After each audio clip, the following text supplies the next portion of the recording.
taking the time to help them learn about their own balance and teaching them what it feels like to be in balance, and teaching them that they can go there means that when you're riding them and they have that capability, if you see something coming up that's challenging, you can balance them, help them get balanced, and then do the challenge. And they're much less likely to fall down or trip or freak out or, you know, get upset and rear, or any of the things they might do that you might think, they're just, why won't they do this? They're just not cooperating. When in actuality, they're going, holy shit, I'm about to fall over. The coyotes are going to get me, or whatever, you know. It sounds dramatic, but truly, you know, until we teach them to use their left brain and balance themselves in all these things, they don't function on that level. So this is another way that you can help them do what you want and make it easier for them. And, you know, every time you do one of these things, give them physical relief, help them with their balance, help them to think more left brain, you increase your leadership. They're like, this is a girl I want to follow. She can help me out, you know. So balance is important, and these guys, none of them are really great balance, but they're getting better. So body language, we started on that.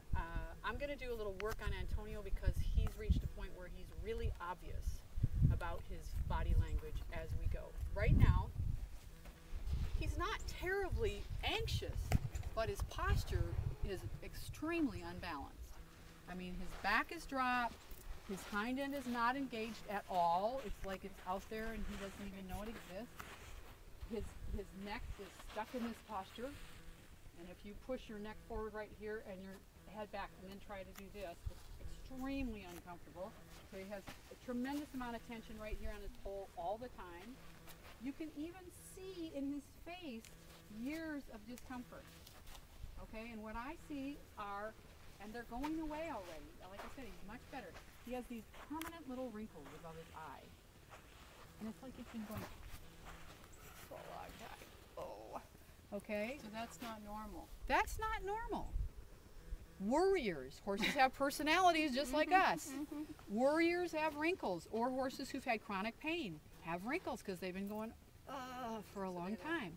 You know, my first impression might be that he's got some low back and hind end issues because he's always resting his leg and hind end. And I'm sure that he probably does, but it's actually his neck and shoulders that cause the greatest reaction in him. So I could be mistaken if I just kind of went, you know, it's his back and it's his hind end.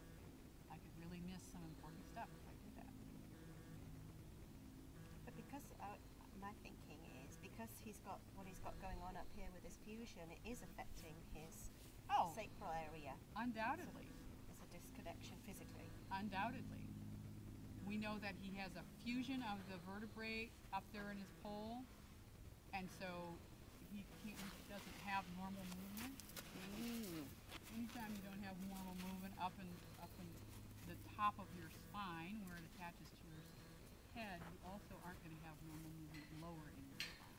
And how did that happen, Sheila? How did that happen? It wasn't. Okay, here's another indicator, y'all, and this is kind of a gross one, but see what he's doing with his tail? Yeah. To the side. He's lifting it up and putting it to the side. So what does that mean? That's about what's ever going on in here. So I'm just going to let him walk. He says, okay, I need to walk a little bit. So that was a lot. I mean, if you weren't aware of body language, if you weren't connected and aware and conscious, you could have thought, well, she just stood there with that horse and her hand on that horse for like 10 minutes. You know, how boring is that? But the truth is, a whole bunch went on inside that horse and with his emotions that he was talking about the whole time. And so now he says, I need to walk around and process because that was a lot. And look at the look now. Looks good. He looks kind of curious, doesn't he?